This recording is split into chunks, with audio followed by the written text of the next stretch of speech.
जय हिंद दोस्तों, गुरुकुल परिवार में आपका स्वागत है। और हम आपके सामने फिर से लेकर हाजिर हैं एक और जीके जीएस का बेहतरीन प्रैक्टिस सेट। और इतने अच्छे प्रश्न हैं आपके लिए, मतलब जो भी प्रश्न लेकर आया हूँ ये आपकी परीक्षा के लिए एकदम रामबाण सिद्ध होंगे। सारे प्रश्न बहुत अच्छे हैं, आप पूरी क्लास देखिएगा एक बार, आप खुद कहेंगे कि हाँ प्रश्नों का कंटेंट बहुत अच्छा है ना। सारे प्रश्न बहुत अच्छे हैं। आइए पहला प्रश्न देखिए हमारा। आज का पहला प्रश्न है, भारत में साक्षरता दर किस आयु के बाद मापी जाती है? बेटा बहुत महत्वपूर्ण प्रश्न है, बहुत महत्वपूर्ण प्रश्न है ये, है ना। भारत में साक्षरता दर किस आयु के बाद मापी जाती है बताइए?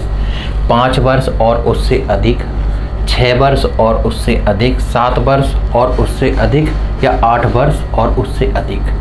तो बेटा इस प्रश्न का सही जवाब क्या है? 7 वर्ष और उससे अधिक।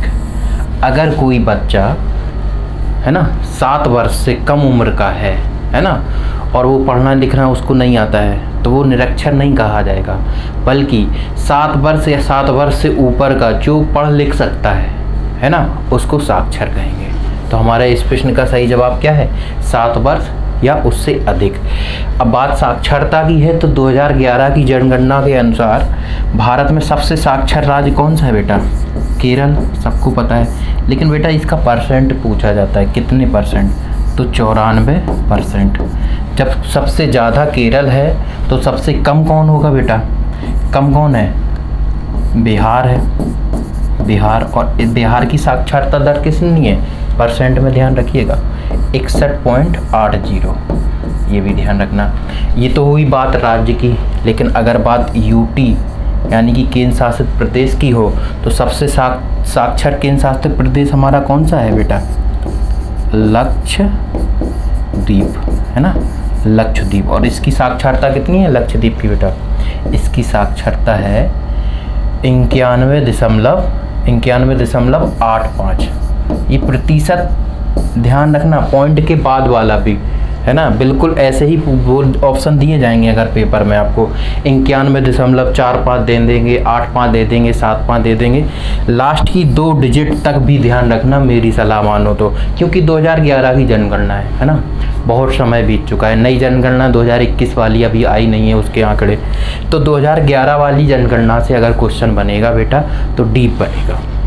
और सबसे कम साक्षर राज्य की वो यूटी की बात करें तो कौन सा है बेटा? दादर नागर हवेली। और इसकी साक्षरता दर कितनी है? इसकी साक्षरता दर है 74.64%। इसको भी ध्यान रखिएगा, ठीक है। चलिए आगे बढ़ते हैं।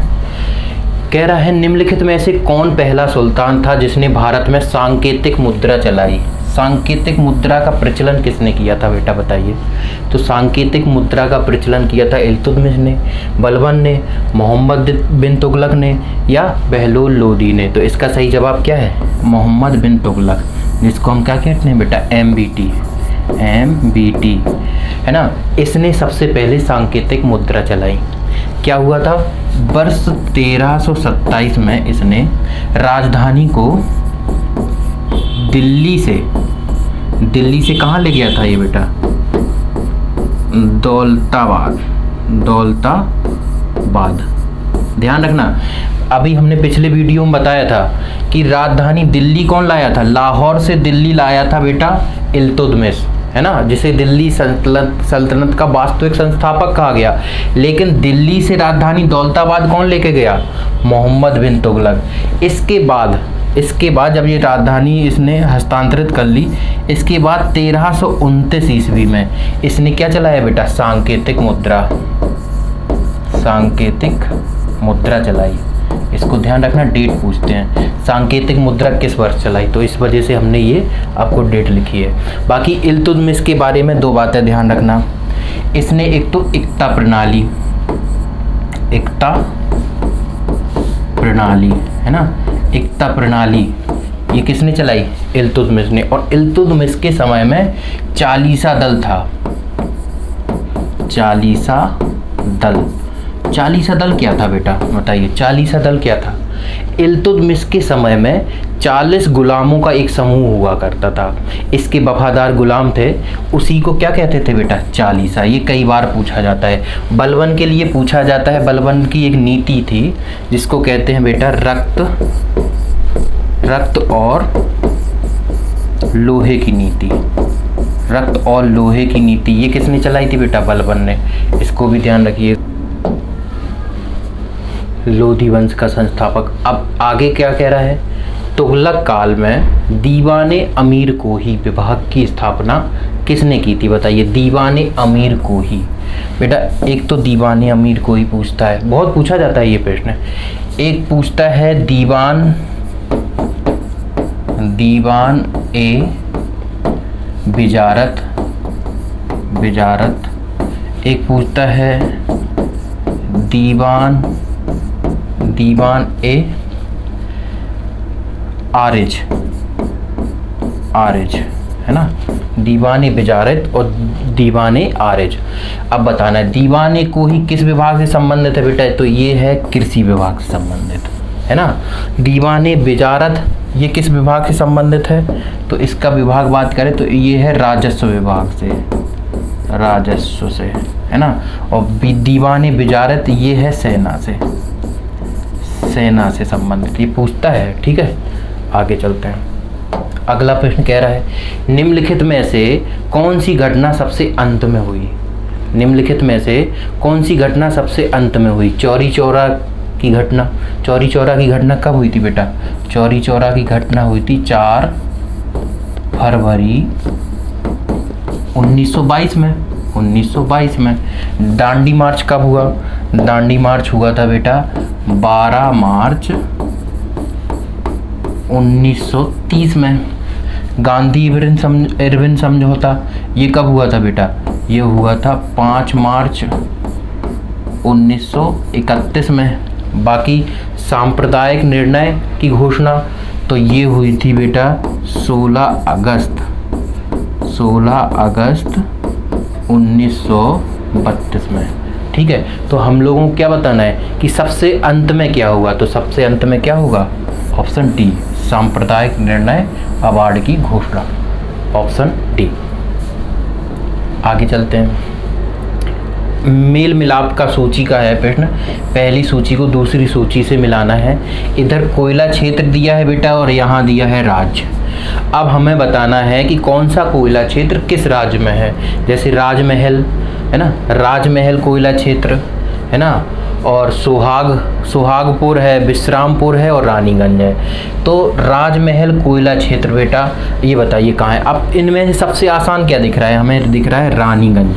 रानीगंज कोयला क्षेत्र बड़ा प्रसिद्ध है और ये कहाँ है बेटा? पश्चिम बंगाल में। यानी कि डी का पहला या तो ये होगा या ये होगा। ये ख़त्म, यानी कि ऑप्शन ए और सी में नहीं हो सकता। अब देखिए राजमहल की पहाड़ियाँ कहाँ है बेटा?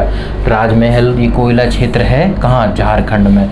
यानी कि ए का पहला ऑप्शन बी, है ना। बाकी मिला लो। विश्राम 36 लोग जहाँ विश्राम करते हैं छत्तीसगढ़ में, है ना। सुहागपुर ये कहाँ है? मध्य प्रदेश में। तो ऑप्शन हमारा क्या हो गया? ऑप्शन बी सही जवाब। ये महत्वपूर्ण है बेटा, ध्यान रखना, नोट कर लेना इनको। आगे चलते हैं। मध्य प्रदेश में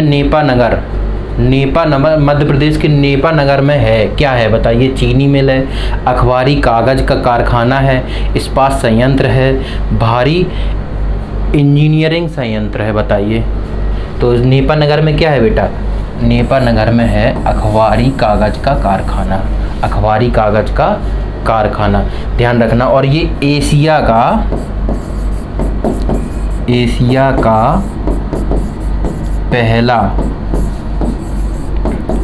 कागज मिल है।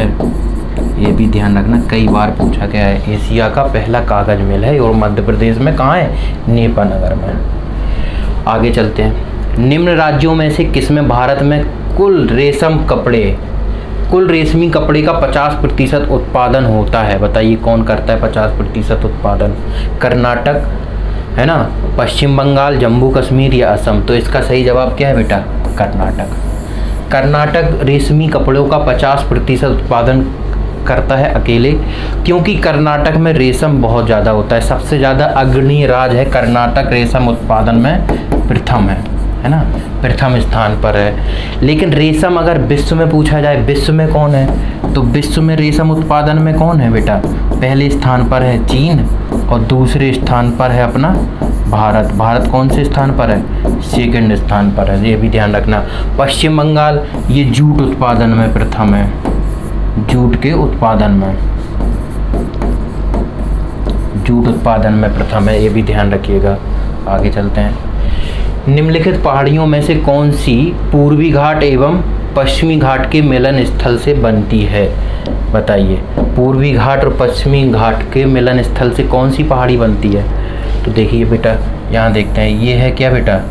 दक्षिण भारत का मैप, समझना, ये दक्षिण भारत का मैप है।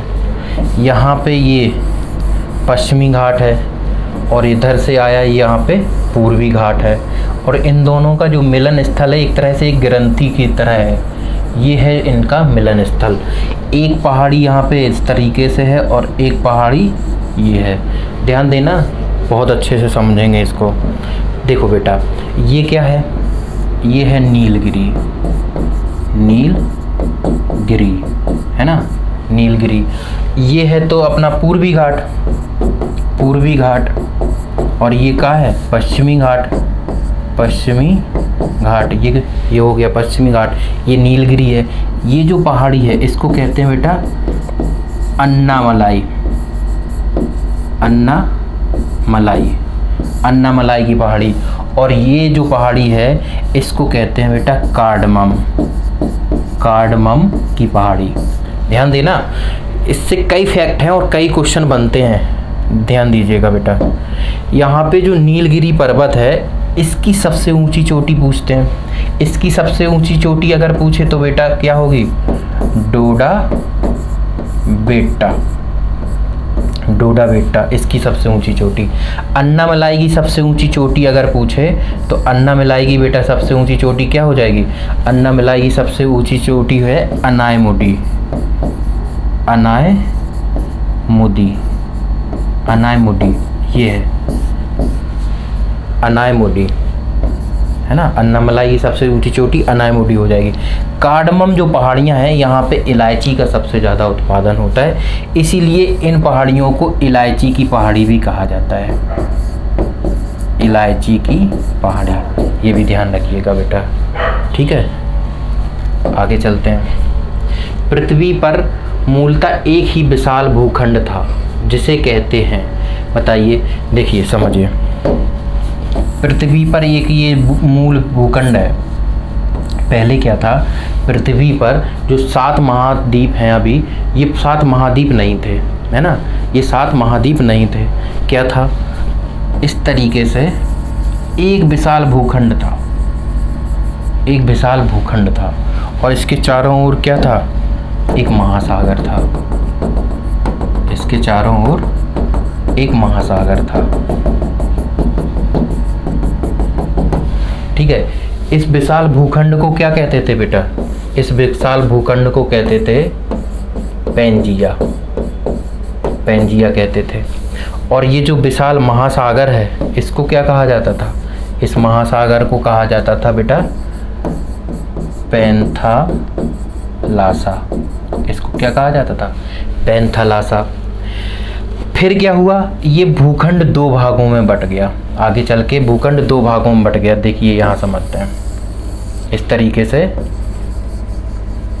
एक भूखंड ये और एक भूखंड यहाँ, ये 2 भागों में बट गया, है ना। यहाँ पे विशाल भूखंड 2 भागों में बट गया। इसको कहा गया बेटा क्या? इसको कहा गया, ये जो उत्तरी भाग था इसको कहा गया लॉरेशिया, इसको कहा गया लॉरेशिया बेटा, ध्यान देना। और जो दक्षिणी भूभाग था इसको कहा गया गोंडवाना लैंड, है ना, गोंडवाना लैंड, ये दक्षिण वाला भाग। फिर क्या हुआ? जब 2 भूभागों में बंटने के बाद कुछ साल बाद ये फिर से फिर से इसके टुकड़े हुए। जो पूरब का जो उत्तर का भाग था, उत्तरी भाग, इससे यहाँ से उत्तरी अमेरिका निकला, है ना। यहाँ छोटा सा टुकड़ा ये ग्रीनलैंड से निकल गया, और यहाँ पे ये यूरोप महाद्वीप का एक हिस्सा निकल गया। बाकी ये एशिया महाद्वीप, इतना बड़ा, सबसे बड़ा महाद्वीप क्या है, ये एशिया महाद्वीप बना, इससे ये टुकड़े हुए। और जो दक्षिणी भाग था, यहाँ से यह बेटा दक्षिण अमेरिका महाद्वीप निकला, है ना।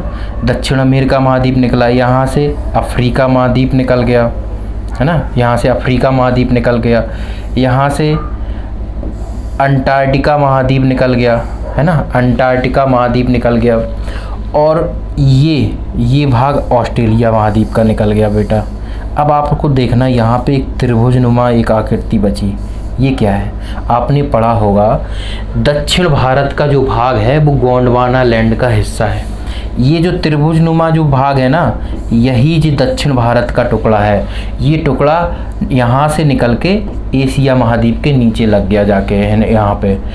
जो दक्षिण वाला भाग है, ये किसका भाग है, गोंडवाना लैंड का। इसी वजह से कहा जाता है, यहाँ से ये गोंडवाना लैंड था, इसका टुकड़ा जाके एशिया के नीचे लग गया, ध्यान रखिएगा। ये इस तरीके से बटे हैं।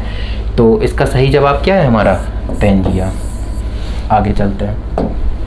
अगला प्रश्न, भारतीय संविधान की निम्नलिखित अनुसूचियों में से कौन सी अनुसूची राज्य क्षेत्रों का ब्यौरा है। बताओ, राज्य क्षेत्रों का ब्यौरा किसमें है। इसका सही जवाब क्या है बेटा, पहली अनुसूची। दूसरी अनुसूची में क्या है, दूसरी अनुसूची में है, दूसरी अनुसूची है पदाधिकारियों के, पदाधिकारियों के वेतन भत्ते, ध्यान रखना, है ना। और तीसरी अनुसूची में क्या है, इन्हीं पदाधिकारियों की शपथ, इन्हीं पदाधिकारियों की शपथ है इसमें बेटा, ध्यान देना, है ना। और चौथी अनुसूची में क्या है बेटा, चौथी अनुसूची में है राज्यसभा में सीटों का आवंटन,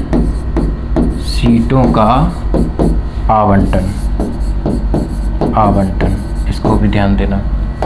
आगे चलते हैं। एक संघीय व्यवस्था और केंद्र में द्वैत शासन, है ना, भारत में लागू किया गया था। एक संघीय व्यवस्था और केंद्र में द्वैत शासन, ये दोनों चीज़ें कब लागू हुई, 1909 के अधिनियम द्वारा, 1919 के अधिनियम द्वारा, या 1935 के अधिनियम द्वारा। तो इसका सही जवाब क्या है बेटा, 1935 के अधिनियम द्वारा। कैसे कब लागू हुई, 1935 के अधिनियम से ये दोनों चीज़ें लागू हुई। बाकी अगला प्रश्न कह रहा है, निम्नलिखित में से ऊष्मा का उच्चतम चालक क्या है। तो ऊष्मा का उच्चतम चालक हम लोग जानते हैं, सबसे पहले क्या है, चांदी, जो कि ऊष्मा का सबसे अच्छा चालक है। इसके बाद आता है तांबा, इसके बाद आता है एल्युमिनियम, है ना। इसके बाद क्या आता है बेटा, एल्युमिनियम के बाद आता है बेटा पारा, और फिर सोना। तो देखो ऑप्शन में क्या है, ऑप्शन में हमें दिख रहा है यहाँ पे पारा। तो हमारा सही जवाब क्या हो जाएगा, इन सब में सबसे ज़्यादा ऊष्मा का चालक क्या हो जाएगा, पारा। आगे चलते हैं। निम्नलिखित में से सूखा बर्फ कहलाता है, बताइए बेटा सूखा बर्फ क्या है। पाइराइट, ठोस हाइड्रोजन, ठोस जल, या ठोस कार्बन डाइऑक्साइड। तो सूखा बर्फ होता है बेटा ठोस कार्बन डाइऑक्साइड। क्यों कहा जाता है इसको सूखा बर्फ, क्योंकि यह पिघलने के बाद तरल नहीं बनता। जैसे बर्फ़ है, बर्फ़ पिघलने के बाद जल बन जाती है, तरल में बदलती है, लेकिन ये पिघलने के बाद जल नहीं बनता, है ना। ये क्या करता है, ये पिघलने के बाद सीधा ठोस से गैस बन जाता है। ये क्या करता है, ये ठोस से सीधा गैस में बदल जाता है, इसलिए इसको क्या कहते हैं, ठोस कार्बन डाइऑक्साइड कहते हैं। पाइराइट के लिए ध्यान रखना, पाइराइट को क्या कहते हैं, पाइराइट को झूठा सोना कहा जाता है, या मूर्खों का सोना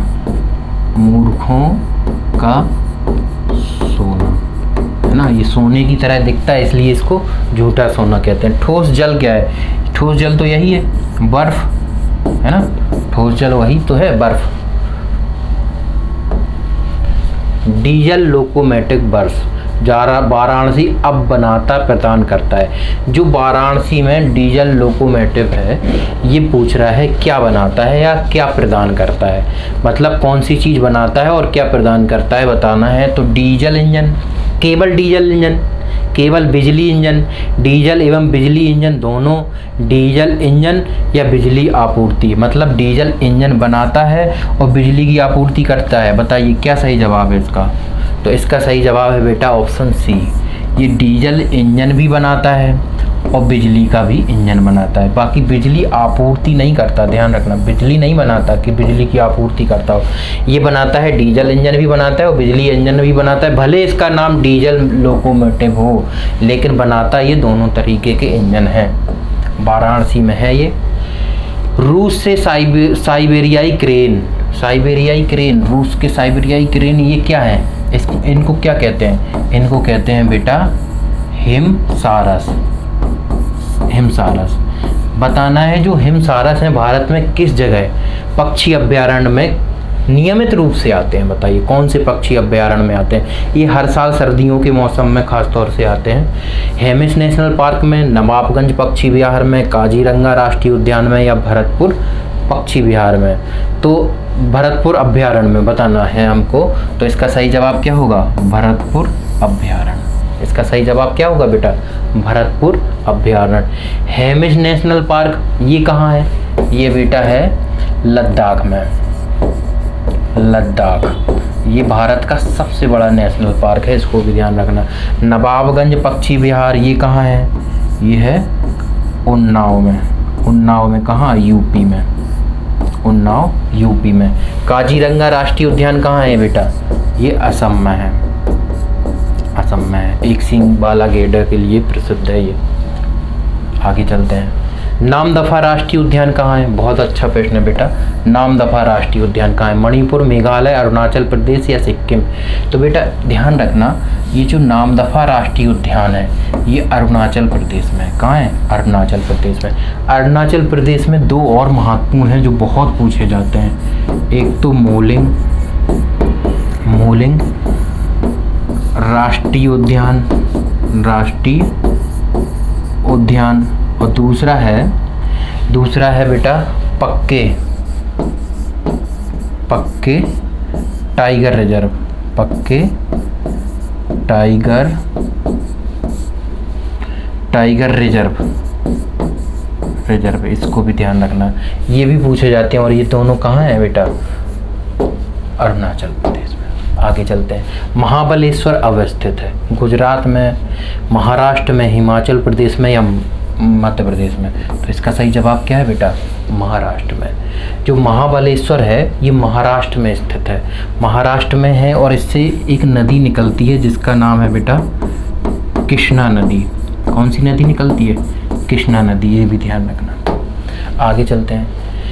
कह रहा है मूरिस या मोरक्को यात्री इब्न बतूता किसके समय में भारत आया था, अलाउद्दीन खिलजी, फिरोज शाह तुगलक, बलबन या मोहम्मद बिन तुगलक।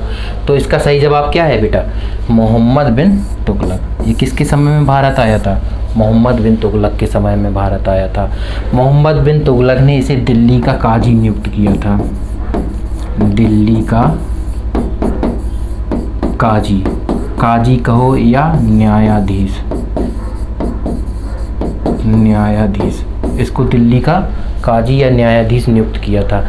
इसकी एक पुस्तक है बेटा, बहुत पूछा जाता है। इसकी पुस्तक का नाम क्या है, रोहिला, है ना, रोहिला। और इसमें इसने क्या किया है, यात्रा वृत्तांतों का उल्लेख है। इसमें इसकी यात्रा वृत्तांतों का उल्लेख है बेटा। ठीक है, चलिए आगे चलते हैं। अगला प्रश्न कह रहा है निम्नलिखित में से किसने अपने आप को खलीफा घोषित किया। बहुत अच्छा प्रश्न है ये, यूपीएसआई का पूछा हुआ प्रश्न है ये। खलीफा किसने घोषित किया, इल्तुतमिश, अलाउद्दीन खिलजी, महमूद गजनबी या मुबारक शाह खिलजी। तो इसका सही जवाब क्या है बेटा, मुबारक शाह खिलजी। ये पुत्र था किसका, अलाउद्दीन का, अलाउद्दीन का पुत्र था, अलाउद्दीन का पुत्र। ध्यान रखना, मुबारक शाह खिलजी, यही खिलजी वंश का अंतिम शासक भी था, अंतिम शासक। इसी ने अपने आप को बेटा खलीफा घोषित किया था। इसने क्या किया था? अपने आप को खलीफा घोषित किया था। ध्यान देना, अलाउद्दीन खिलजी खुद को क्या कहता था? ये कहता था खुद को सिकंदर सानी। इसके लिए ये पूछा जाता है, सिकंदर सानी। अलाउद्दीन खुद को सिकंदर सानी कहता था। आगे चलते हैं। निम्नलिखित में से कौन सा सुमेलित नहीं है? प्रार्थना समाज डॉक्टर आत्मारंग पांडुरंग, सही बात है, ये इन्होंने प्रार्थना समाज की स्थापना की है। आत्मीय सभा देवेंद्र नाथ टैगोर, ये बेटा गलत है, ये बेटा गलत है, क्योंकि जो आत्मीय सभा है इसको देवेंद्र नाथ टैगोर ने नहीं स्थापित किया था, इसको किया था राजा राम मोहन राय ने। राजा राम मोहन राय ने इसकी स्थापना की थी और इसकी स्थापना 1815 में की थी। आगे चलते हैं। भारतीय ब्रह्म समाज केशव चंद्र सेन, ये सही है। देखो, भारतीय ब्रह्म समाज एक है, एक केवल ब्रह्म समाज है बेटा। भारतीय ब्रह्म समाज केशव चंद्र सेन ने किया था, बिल्कुल स्थापना इसकी सही बात है। लेकिन अगर केवल ब्रह्म समाज की बात करें तो राजा राम मोहन राय ने ही ब्रह्म समाज की स्थापना की थी बेटा। ब्रह्म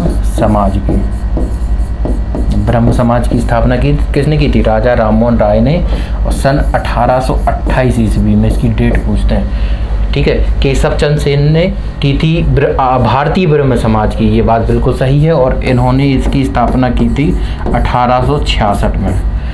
राधा स्वामी सत्संग, इसकी स्थापना किसने की थी बेटा? शिवदयाल सिंह ने, ये भी सही है।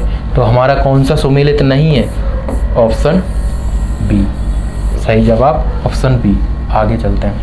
आगे कह रहे हैं नारियल जूट उद्योग कहाँ केंद्रित है? बहुत महत्वपूर्ण प्रश्न है बेटा, क्योंकि इसलिए महत्वपूर्ण है कि नारियल और जूट उद्योग बेटा ये केरल में है, लेकिन नारियल उत्पादन में अग्रणी राज्य कौन है? तो कर्नाटक है, कर्नाटक। क्योंकि अगर ऑप्शन में दोनों होते तो अधिकतर लड़के कर्नाटक लगाते। पहले केरल था नारियल उद्योग में, नारियल उत्पादन में पहले केरल स्थान पे था, फर्स्ट स्थान पे, पहले स्थान पे। लेकिन अब नारियल उत्पादन में कर्नाटक है बेटा, नारियल उत्पादन में ये भी ध्यान रखना है ना। और लेकिन नारियल जूट उद्योग सबसे ज़्यादा केंद्रित कहाँ है? तो केरल, कंफ्यूज नहीं होना। नारियल उत्पादन में कर्नाटक, लेकिन नारियल जूट उद्योग सबसे ज़्यादा कहाँ? केरल में। लेकिन विश्व में पूछे नारियल उत्पादन में कौन सा राज्य, कौन सा देश प्रथम है? तो विश्व में है इंडोनेशिया, पूछा गया प्रश्न है इंडोनेशिया नारियल उत्पादन में प्रथम स्थान में है विश्व में, ठीक है। आगे चलते हैं। निम्नलिखित में से कुचिकल जलप्रपात की सही ऊंचाई कौन सी है बेटा? कुचिकल जलप्रपात ये कहाँ है? कुचिकल जलप्रपात ये है बेटा कर्नाटक में है, ठीक है। और ये किस नदी पर है? तो ये है बराही नदी पर, और इसकी ऊंचाई कितनी है बेटा? 455 मीटर, यानी कि ऑप्शन डी 455 मीटर। एक बात और याद रखना, कर्नाटक में ही एक और जलप्रपात है जिसको हम कहते हैं जोग, इसी को कहते हैं गरसोप्पा, है ना, गरसोप्पा। इसी को कहते हैं महात्मा गांधी जलप्रपात, है ना, जलप्रपात। ध्यान रखना, इतने नाम हैं इसके। और ये कहाँ है? कर्नाटक में। किस नदी पर है? तो शरावती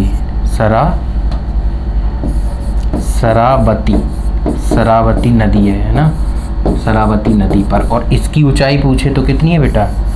253 मीटर। ये दोनों ध्यान रखना, ये दोनों पूछे जाते हैं। नदी ध्यान रखना और किस राज्य में, ये भी ध्यान रखिएगा। निम्नलिखित में से कौन सा सुमेलित नहीं है बेटा? एक तरफ दिया है मरुस्थल और दूसरी तरफ दिया है देश। मतलब कौन सा मरुस्थल किस देश में नहीं है, मतलब 3 सुमेलित हैं, एक नहीं है। सोनोरन मरुस्थल कहाँ पे है बेटा? संयुक्त राज्य अमेरिका, बिल्कुल सही बात है। तकला मकान मरुस्थल चीन में है, ये भी ठीक है। काराकोरम मरुस्थल तुर्कमेनिस्तान में है, ये भी ठीक है। लेकिन गिब्सम ब्राज़ील में नहीं है। गिब्सन कहाँ है? गिब्सम ब्राज़ील में नहीं है। गिब्सम कहाँ है? ये है ऑस्ट्रेलिया में। ऑस्ट्रेलिया में, ये भी ध्यान रखना। गिब्सम कहाँ है? ऑस्ट्रेलिया का मरुस्थल है ये। आगे चलते हैं। अनुच्छेद 108 के अंतर्गत लोकसभा और राज्यसभा की संयुक्त बैठक आहूत की जाती है। बताइए किसके द्वारा आहूत की जाती है? ये राज्यसभा के सभापति द्वारा, लोकसभा के अध्यक्ष द्वारा, प्रधानमंत्री द्वारा या राष्ट्रपति द्वारा। बेटा आहूत करना मतलब क्या होता है? बुलाना। बुलाता कौन है? राष्ट्रपति बुलाता है। लेकिन इसकी अध्यक्षता कौन करता है? तो ध्यान रखना, इसकी अध्यक्षता करता है लोकसभा अध्यक्ष। अध्यक्षता कौन करता है? लोकसभा का अध्यक्ष। ये भी ध्यान रखना। आगे चलते हैं। नागरिकों के लिए समान सिविल संहिता किस अनुच्छेद में है? 44, 45, 46 या 48? तो इसका सही जवाब क्या है बेटा? अनुच्छेद 44। एक बात ध्यान रखना, जो समान सिविल संहिता है इसका क्या मतलब है? इसका मतलब है कि सभी राज्य में, पूरे राज्य में सभी धर्मों के लिए समान कानून, मतलब न सभी धर्मों को ना तो कोई आरक्षण ना कोई और बाकी चीज़ें की, सब जितना कानून है सबके लिए बराबर है। ये सिविल संहिता कहता है। सिविल संहिता भारत के एकमात्र राज्य है जो, कौन सा है बेटा? गोवा। गोवा भारत का एकमात्र राज्य, गोवा में सिविल संहिता लागू है, मात्र एक राज्य। और ये किस अनुच्छेद में? अनुच्छेद 44 में। अनुच्छेद 46 में क्या है? अनुच्छेद 46 में है एससी अनुसूचित जाति, एसटी यानी कि अनुसूचित जनजाति और कमजोर वर्ग के लोगों के लिए शिक्षण और आर्थिक संबंधी तत्व हैं, जो मतलब नीति निर्देशक तत्व में शामिल है। अनुच्छेद 45 में क्या कहता है? अनुच्छेद 45 कहता है बच्चों के लिए अनिवार्य एवं निःशुल्क शिक्षा। अनिवार्य एवं निःशुल्क शिक्षा बच्चों के लिए ये मौलिक अधिकार भी है। अनुच्छेद 21 काम है ना। और ये नीति निर्देशक तत्व भी है अनुच्छेद 45 के तहत, यानी कि राज्य का नीति निर्देशक तत्व भी है और मौलिक अधिकार भी है, दोनों में है। अनुच्छेद 48, अनुच्छेद 48 में क्या है बेटा? अनुच्छेद 48 में है, अनुच्छेद 48 में क्या है? कृषि एवं पशुपालन के संबंधित तत्व, मतलब राज्य सरकार कृषि और पशुपालन से संबंधित गतिविधियों को बढ़ावा देगी, ये अनुच्छेद 48 कहता है हमारा। आगे चलते हैं। नाभिकीय संयंत्रों में ग्रेफाइट का प्रयोग किया जाता है। बताइए किसके लिए किया जाता है? ईंधन की तरह, स्नेहक की तरह, मंदक की तरह या इनमें से कोई नहीं। तो ग्रेफाइट का प्रयोग कैसे, किस लिए किया जाता है बेटा? विमंदक की तरह, यानी कि इसको धीमा करने के लिए ग्रेफाइट का प्रयोग करते हैं। और इसका में ग्रेफाइट का प्रयोग करते हैं, एक और चीज़ है भारी जल। भारी जल मंदक के रूप में भारी जल और ग्रेफाइट दोनों का प्रयोग करते हैं। भारी जल को हम क्या कहते हैं? D2O। भारी जल को D2O भी कहा जाता है, ठीक है। इसका भी प्रयोग किया जाता है। आगे चलते हैं। गुरु गोविंद सिंह स्पोर्ट कॉलेज कहाँ है? लखनऊ, वाराणसी, सैंपई या मेरठ? तो गुरु गोविंद सिंह स्पोर्ट कॉलेज है बेटा लखनऊ में। यहाँ पे कबड्डी, फुटबॉल, क्रिकेट, हॉकी आदि की ट्रेनिंग दी जाती है। ध्यान रखना, इन सारे खेलों की ट्रेनिंग दी जाती है। पेपर टेक्नोलॉजी संस्थान कहाँ है बेटा? ये कहाँ है? सहारनपुर में है, वाराणसी में, कानपुर में या मेरठ में? तो इसका सही जवाब क्या है बेटा? सहारनपुर में, है ना। आगे चलते हैं।